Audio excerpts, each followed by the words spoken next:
Good morning, everyone, and thanks for being with us today.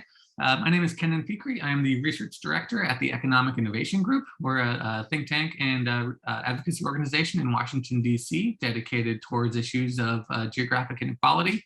And it is my pleasure today to welcome you to a conversation with Dr. Veronica Womack about equity and development in the Black Belt.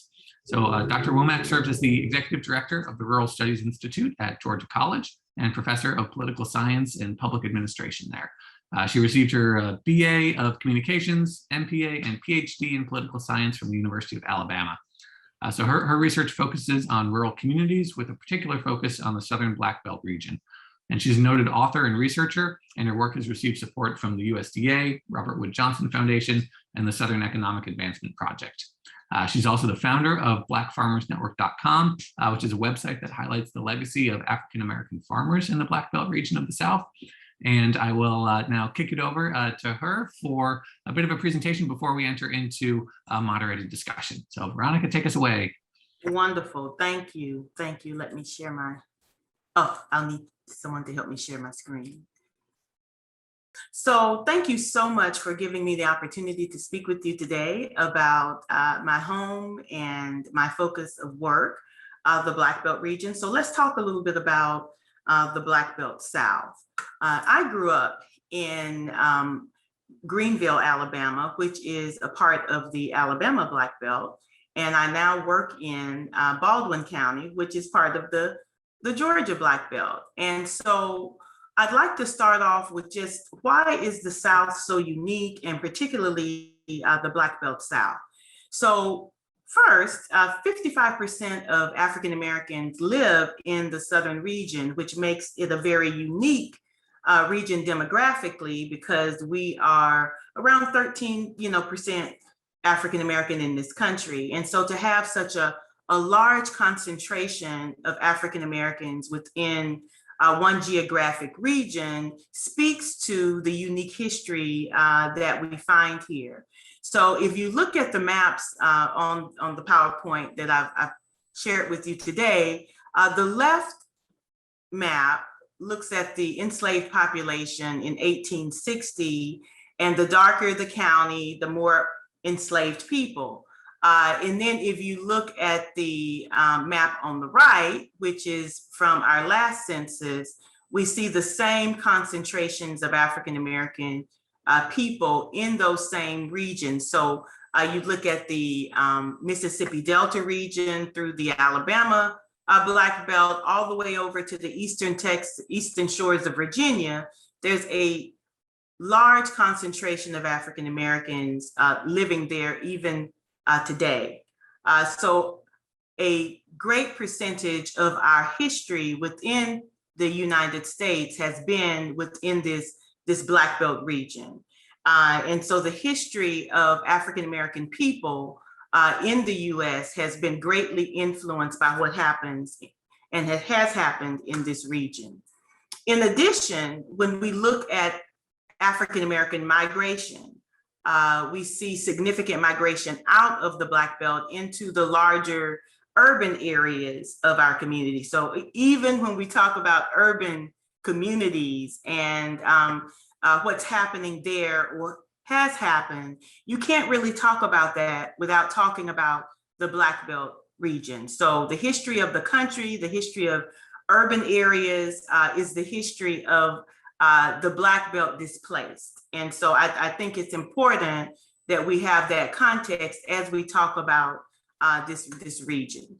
So Booker T. Washington defined this region, and I know we don't often like a lot of text, but I think it's important for us to look at his quote, because he talks about the soil, the color of the soil of the Black Belt region, and the darkness and the richness and the fertility of that soil allowed for an enslaved population to build an economic empire built on that soil. So the large numbers of Black bodies that we saw in those counties from eastern Texas to the eastern shore of Virginia was to work that soil that Booker T. Washington talked about in 1901, and the profitability of the work the free work of Black people.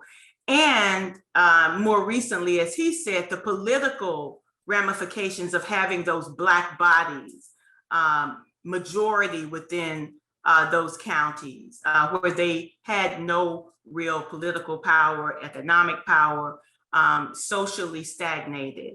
So that's the beauty of having Washington's description of the Black Belt. And I also like to use Du Bois's discussion of the Georgia Black Belt, since I'm in Georgia and Booker T. Washington was in Alabama, because he talks about the strangeness of the culture, the chains that you could still hear, remnants of the slave empire that still runs through the Black Belt of this country.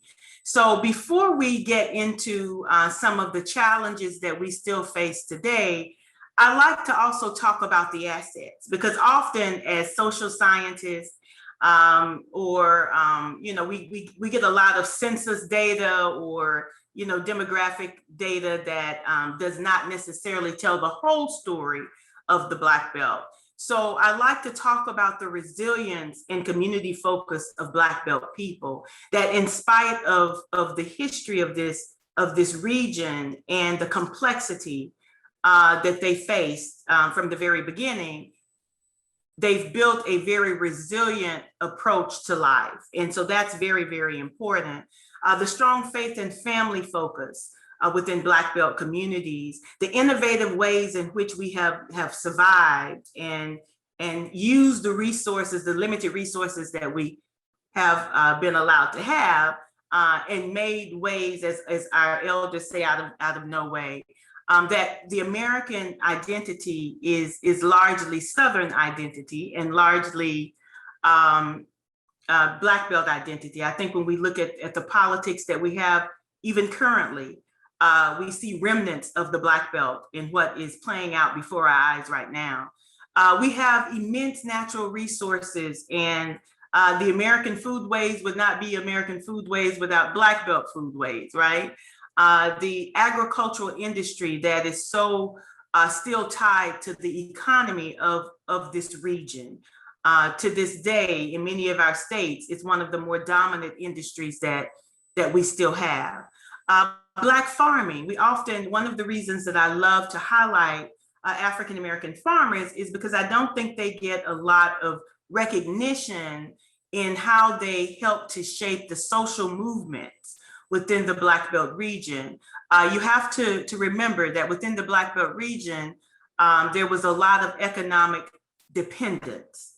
And so to have African-American people who owned their own land and were more economically independent, they were able to assist in a lot of the social movements in a way that helped to drive those movements toward freedom. So it's very important.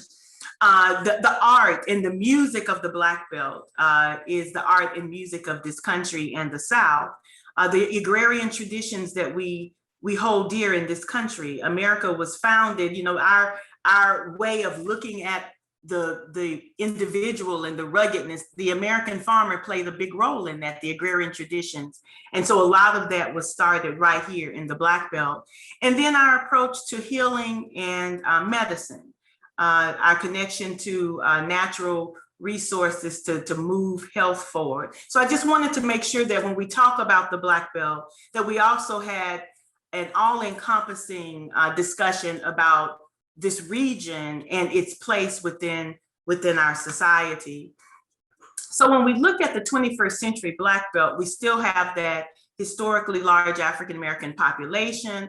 There is still significant extreme poverty levels that are generational in scope. So when we look at persistent poverty counties, for example, we see counties within the Black Belt that have been persistently impoverished for many, many generations. And that plays into the stats that you often see today within the region. And the influence of the agricultural industry to this day and how we approach work, how we approach labor laws, even how we do our politics. In many of our states, that political calendar is set based on the agricultural calendar. So that speaks to the power still, right, of the agricultural industry within this region. So our reliance is historically on low skill, low wage jobs. And we see that playing out today with a shift toward the service industry jobs and the tourism sector. So the high unemployment, the low educational attainment in many of these communities is still present. And the physical infrastructure, we've talked a lot recently about the infrastructure bill that Congress is speaking to. In many of our rural communities in the Black Belt, that is so necessary. The lack of roads, of water, sewage, of just basic infrastructure, broadband access. How do you build a 21st century business without broadband? So these are challenges that we see in the 21st century. Limited access to healthcare. I think if COVID, one of the takeaways from the COVID pandemic is the lack of access to healthcare in many of our Black Belt communities. And early on with the pandemic, we saw these communities be hit very hard by COVID, and their ability to pull themselves out were significantly impacted by the fact that healthcare was limited in access. And then the housing issues that we currently have, a lot of old stock housing. And so these are just also ways that the Black Belt region has been defined in this century. So politically, I think it's important for us to speak to the politics of the Black Belt, because that in many people's mind, they think about, Selma and what happened in Selma, or in many of our Black Belt communities. We need to be cognizant of the fact that for many Black Belt people, political power, political participation in this country was not possible until 1965 on an inclusive basis. We had the Reconstruction period that lasted for a very short period of time. And in the Black Belt, the Reconstruction period was a very violent one. And so this desire to participate politically, but being housed or your residence is being encompassed in a county or a region that does not see you as a citizen, has always been a part of the Black Belt experience. And so the segregated schools, our approach to education on the local level, we still have dual school systems that impact local support for public school.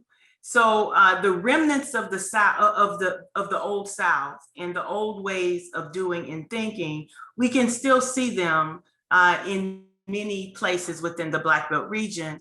The increasing change from a mayor-council form of government to the council-manager form of government, which means that a lot of the power that used to rest in political people, in people that were elected, that power is shifting to appointed people. And so in many communities in the South, that creates this friction and this tension between elected officials that have been elected by the people and some of the folks that have been appointed. And so a lot of economic development decisions within the Black Belt region rest in positions of people that may not necessarily be representative of all the people within that community. And so that's another piece of this Black Belt experience that's very unique. I've talked a little bit about the K through 12 institutions and insufficient funding, but also infrastructure needs. How do you teach 21st century young people without broadband access. When COVID happened, we had superintendents, our superintendent locally had to equip school buses to be hotspot buses so that young people could get online. They had to scramble to find computers for young people. So this tells us that even before COVID, the inequity within the Black Belt and access to tools that are needed for 21st century success was, they were lacking. And so we have to grapple with how do we move these communities forward for 21st century success. And so it's important for us to look at the Black Belt in terms of workforce needs, in terms of economic development needs, in terms of educational needs, so that we can be equipped to be competitive. And so I am, I'm hopeful that we are moving in the right direction. In many of these communities, the largest employers of those communities are public sector, your schools, your government, your local government. And so there's very little industry. So we have room to grow in terms of diversifying our economic sector. Great, thank you. Yeah, that was an excellent overview, and I was really struck by how you said that the history of the country is really the history of the region, and that they're bound together. Yeah, and but I think that also draws attention to how much healing there remains to be done, because we have not done right by the region yet. It remains the most persistently poor part of the country. So yeah, how do you see that healing process potentially running through the nurturing of not just economic activity, but human life and human flourishing in the Black Belt, maybe in the couple decades ahead? Well, I'm hopeful. I was speaking with a gentleman day before yesterday, about conflict resolution, conflict negotiation, and mediation, and how we really need a more focused and intentional discussion on that history. Unfortunately, what I'm seeing is a reactionary approach to wanting to bury it and move forward. But the problem is it's like a wound that we have not treated. And so it shows up in everything that happens, whether it's a school board meeting or a decision that the city council makes or the county commission makes, or even how we do our celebrations and who's included. So it's very important for us to not run from the history. I think it's important for us, particularly as institutions of higher education, to take the lead on educating people about how history is present today. And this is why I'm so excited about our conversation, because I think it's important. The maps that geography does is amazing data visualization. To be able to see 1860 Black Belt, next to 2010, 2020 Black Belt, and it's very similar, it tells a story. And so I think for us as academics, we have to continue to tell the story. The story, not to use it as a tool of division, but as a tool of healing.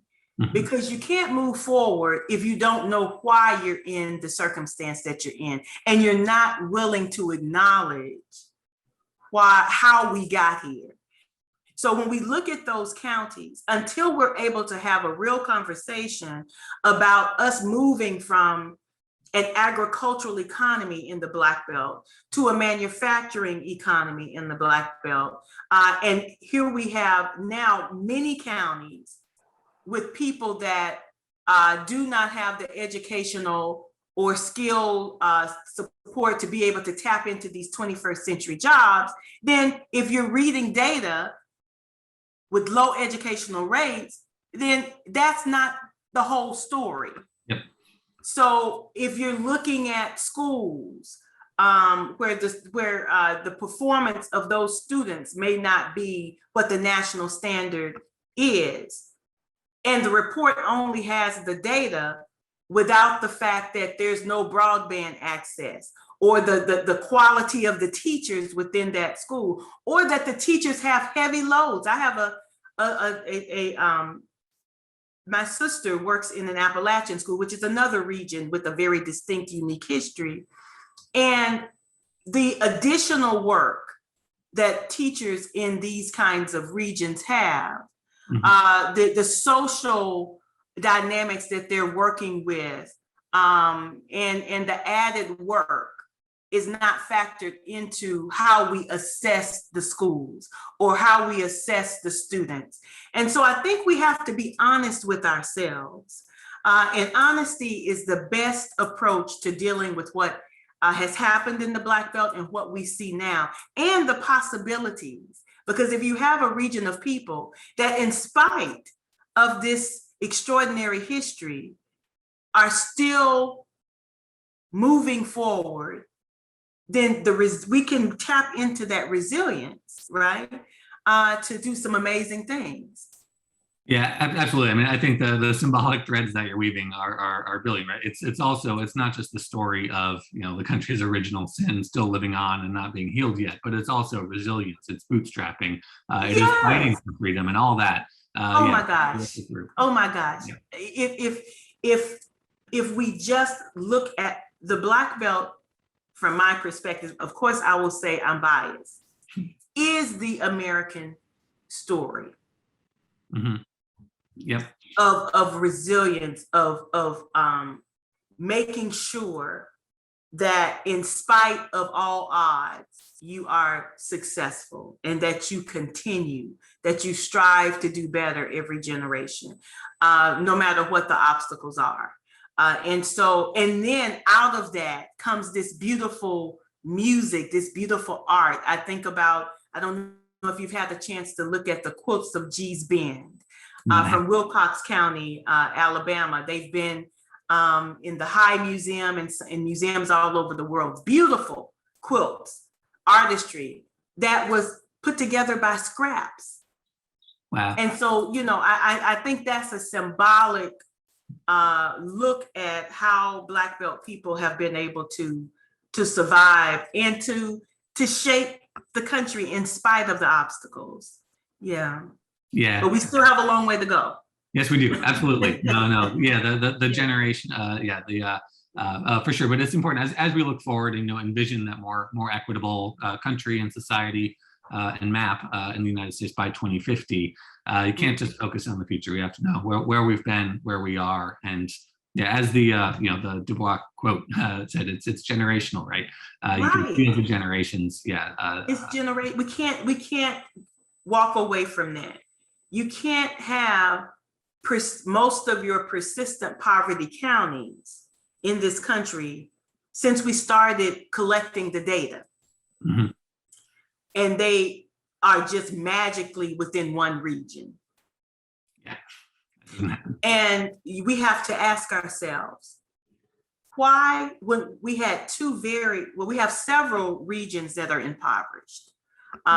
When we look at the Northern Plain region, the Southwest border region, some people call it the Southern Crescent, I call it the Black Belt region, the Appalachian region, the Northeast rural regions. And yet we have not had a lot of intentional focus on the Black Belt, on the Southwest region, on the Northern Plains region. So we have to, as academics, make sure that we're examining why.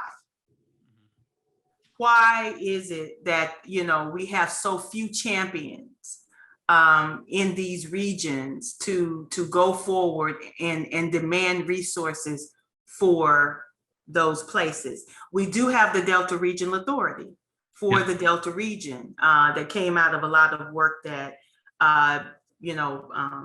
community-based organizations and some politicians that moved that forward. But when you look at the funding, the difference between the funding for Appalachia and the Delta Regional Authority, there's questions there. There should be questions, right? Yeah. So I think it's very important for those of us that have the training to be a part of the conversation and the analysis. Yeah, absolutely. Because I mean, if anything, it seems like the Southern Crescent or Black Belt region, whatever you want to call it, I mean, it is a unique geography that spans what is probably almost 10 states. Has a consistent economic foundation, consistent demographics, and yet it's also kind of consistently underrepresented locally, state level, and in national politics because of how you mentioned the political environment. Yeah, and the gerrymandering that happens. And then you have this tension between, so you may have the Black Belt on political maps, you have this nice crescent-shaped blue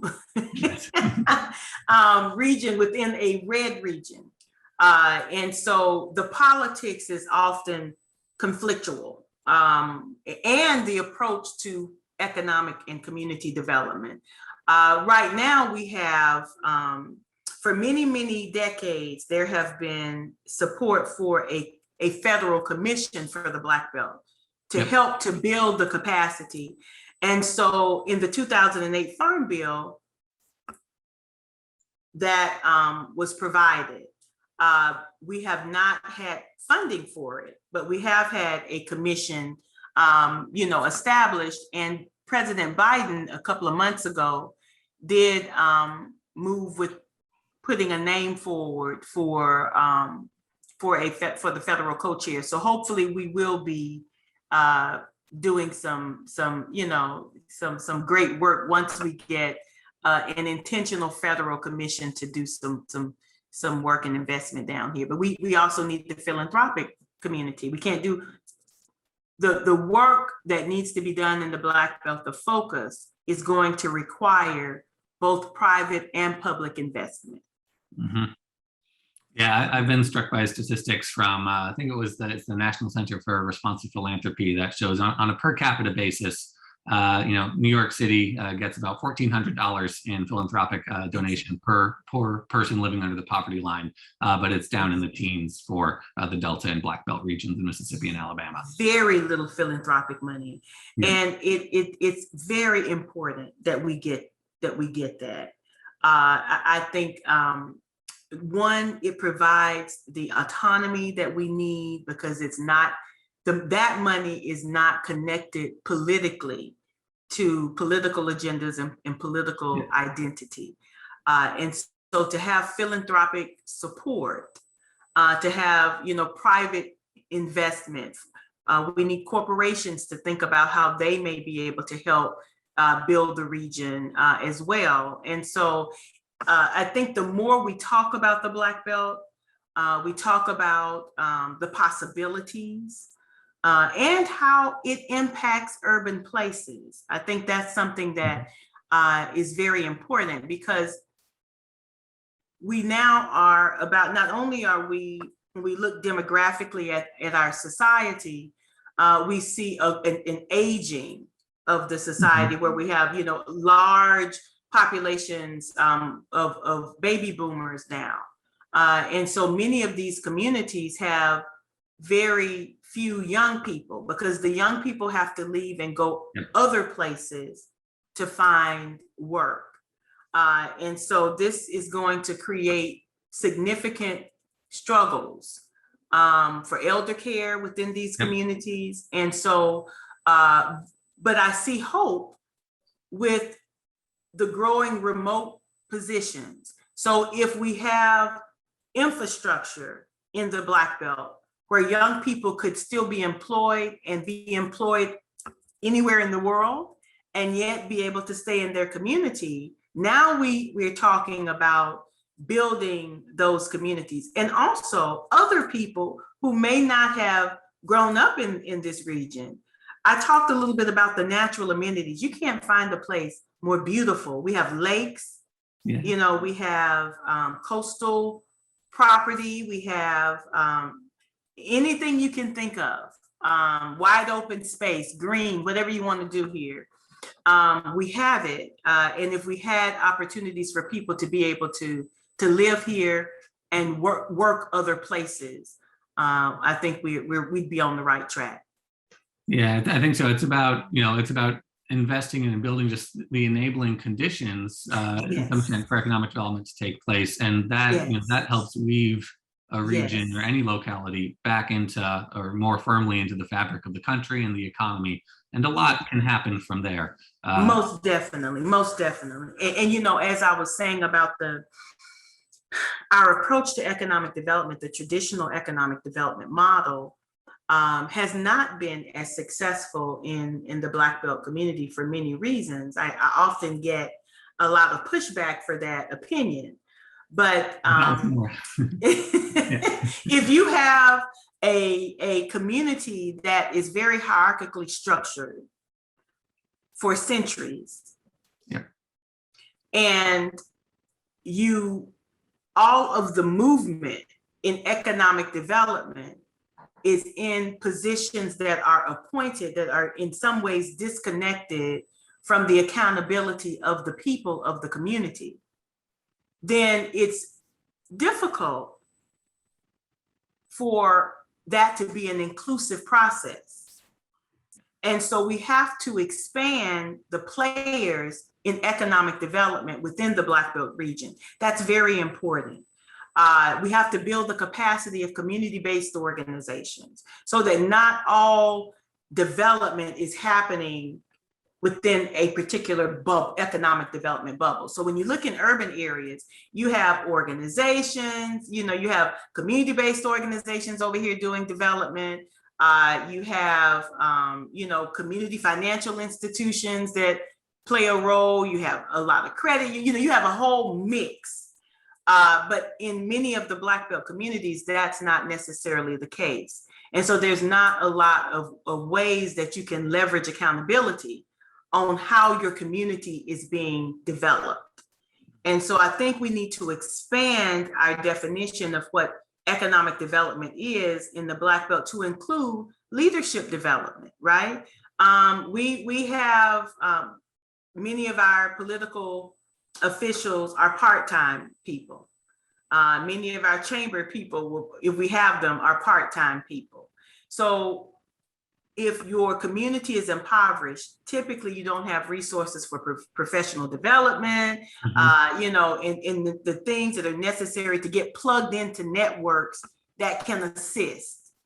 So how can we think about developing the Black Belt, not just the physical infrastructure, but also the people infrastructure, the leadership, the skills, the resources for developing entrepreneurs and supporting them. I mean, those are the things that we need. And so where federal government or state government is not able to do that, we need tech industry. We need, we need the philanthropic organizations. I recently did some listening sessions in the Black Belt around COVID.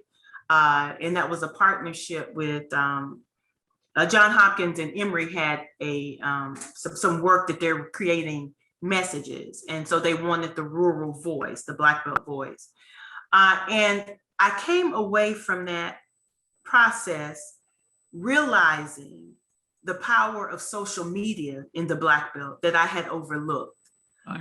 So some of the success of social media in the Black Belt is that the social isolation of being in rural communities, that's lessened by these devices that we're carrying around, but we're being impacted by the misinformation and disinformation in rural community in a very dangerous way.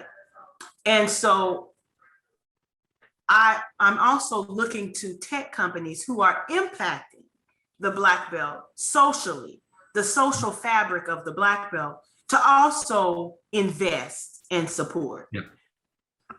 Yep. No, I think that's it's natural. It's a responsibility. Yes. No, that's wise counsel. I do hope they listen. I don't think so, but I mean, I would be very happy. I'm gonna throw it out there whether they. Yep. No, and I think, I mean, it also, it speaks to thinking about economic development from a much more bottom-up and individual perspective and community perspective. I mean, when I think of economic development in the South being, immersed in this field, you think, it's about as big and corporate as you can get. You're doing the multi-$100 million manufacturing plants. All that money, is going to interface directly with existing. So that's all on top of existing power structures. Yes. Going to bypass some of the neediest corners and most deserving residents of the region. Good. So I wanted to come back to the kind of agrarian nature again, and your book Under Development in Dixie, I think, really spoke to the kind of the history, of course, and the power struggles and institutions that grew up out of that economy. And just give you a chance to, if there's anything else that you want to expand on that, or from your research, or where you think the Black farmer is today, or anything. I think that was really interesting part of history of the region. So I'd love to hear. Wonderful. Well, I'm on a quest to expand our understanding of American agrarian tradition. Because within the context of American agrarian tradition, there was an erasure of Black people. So when you think about the American agrarian tradition, that was in the minds of most our founders, right? Jefferson, Washington. If you read their writings, that was a white man who owned property. And so that man, that white man that worked that soil, from that soil, he became a virtuous person, and therefore was able to lead and to build a strong republic. Well, as that was being written and conceptualized, you had Black people who brought tremendous agrarian traditions of their own to this country and used those to build this plantation and agricultural economy. So, for example, in the state of Georgia, we don't really peel back the layers to look at that slave trade and the intentionality of it and the agrarian tradition. So there's no coincidence that in the coastal areas where they grew rice, that planters specifically looked for people from the rice coast of West Africa in which to enslave in those places to build those economies. So it's very important that we have an expansive understanding of the American agrarian tradition, that tradition impacted our political system and how we look at it and who we believe should be a part of the political system, whether it's women or, others, and how that created an othering of a lot of different groups. And so that Black agrarian tradition allowed for a more expansive way of looking at agriculture. So African Americans in particular in the Black Belt have deep roots in cooperatives, working together. When you're locked out of the private sector in the region in which you live, you create alternative ways to survive.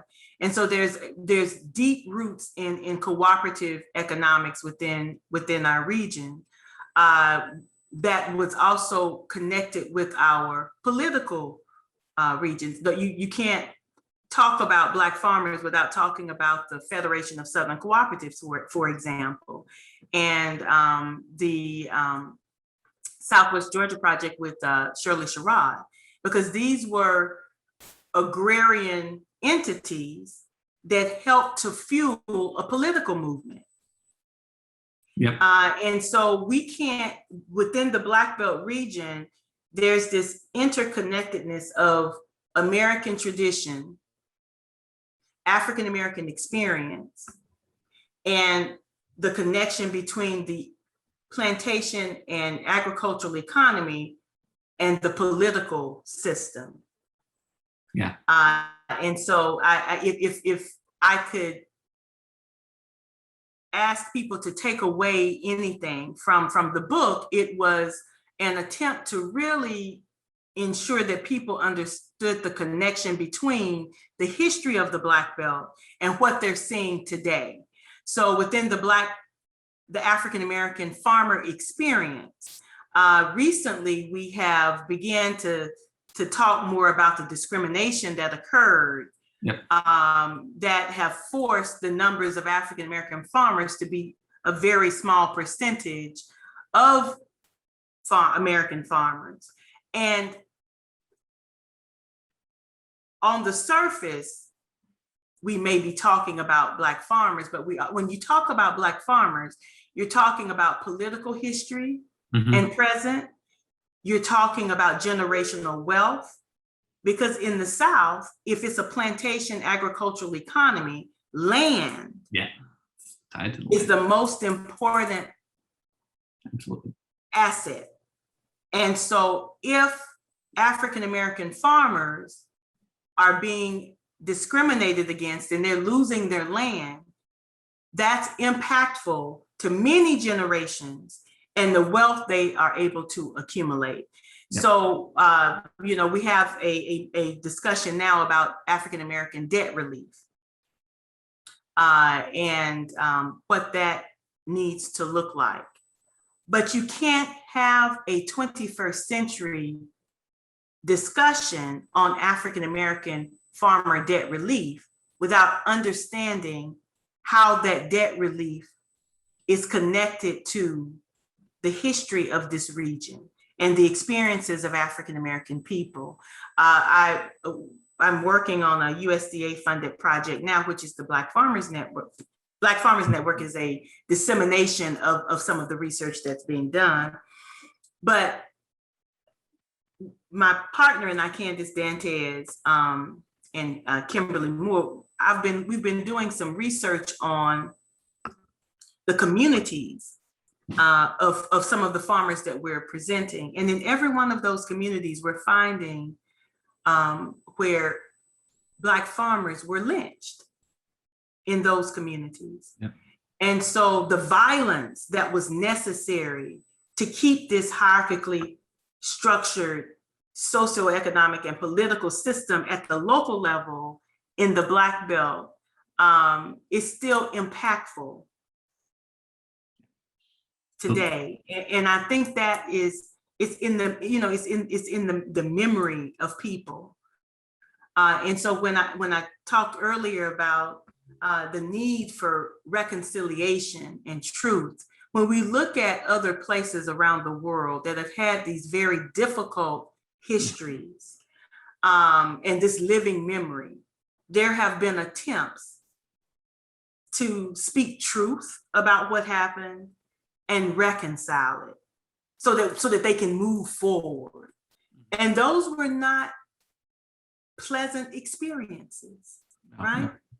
And so I think the absence of us being able to do that still weighs down our ability to work together and to trust each other and be able to tell the whole story. I was recently at a conference and we were talking about telling stories as an economic development strategy, which is wonderful. I mean, the South is rich. I mean, the beauty of the place, the architecture, all of that. People come and do tours and, and some places have begun to tell the whole story. So Monticello, for example, some of your plantations have decided that there's room in our story for everybody to have an inclusive story, even if it's not all pleasant.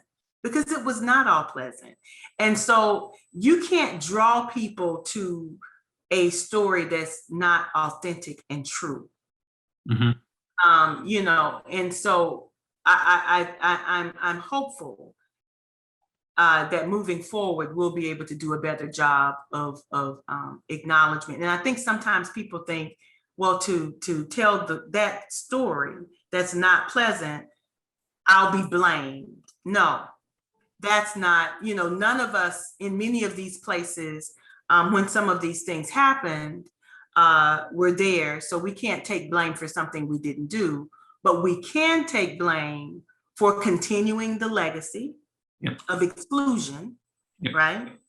And also not being willing and honest about what's happening today.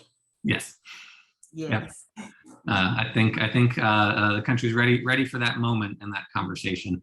Yeah, no, well, thanks. So I will close this out with a personal question, not Sure. about how this came to be your life's work. Oh my gosh. Well, as I said, I grew up in Greenville, Alabama, and of course, I am biased. I loved my community. I grew up around a lot of elders, in the family, not in the family, the warmth and richness of that. And you know, the churches, the food, I mean, just all of it. And it wasn't until I went to college that I realized that a lot of people didn't view my community that way, that they viewed the community from a deficit model, that they looked at those census data and created an image of what the Black Belt was. And I knew there was more to the region. So my work comes from a place of setting the record straight based on people that I knew that did not have a deficit-filled life. And so my work is a contribution to my family, my ancestors, my elders, but also my community and my place of you know, where I came from. Because I even as a youngster, I could see that we were different. I mean, I grew up in, well, I went to college in the early 90s. And, you know, that was the age of hip hop and all of that, which I did love. But I also listened to the blues and, you know, old R&B and all of that from my roots. And even that, some of my vernacular, I remember sitting around a bunch of college students, and I was talking about back home, and I said, when I went to town, and they went to town, what are you talking about? Well, you know, in the Black Belt, we didn't go to town all the time. You know, maybe once a week, you know, if you weren't, you know, if you need to go get something, but that wasn't all of that movement. And so growing up with my grandparents on both sides, raising their food, and they'd always have animals and fresh fruits, fresh vegetables. So that agrarian tradition, I was very close to that. Some of my family members left and went north. And I can remember when I was small, they would have these, they called them big meetings, where they were revivals, and people would come home. And I can remember being a young person saying, man, I don't know where up north is, but it must be really good. You know, that kind of as a young child. And so that work comes from all of those experiences and how different my experience in the academy was and is. There's a lot of misunderstanding, not just about the Black Belt and Black rural people, but rural people broadly defined. And so this opportunity at the Rural Studies Institute gives me a chance to give voice to rural people and their experiences, and speak to the opportunities that could be presented if we work together and we're intentional in our approach. So I hope that kind of, yeah. Yeah, absolutely. No, that's a wonderful, inspiring note to end on. So I will, yeah, thank you for that lifetime body of work and leadership, and for being with us today. And really look forward to staying in touch and keeping this conversation going. And hopefully, Most driving some definitely. change. Thank you. Thank you. I look forward to working with you.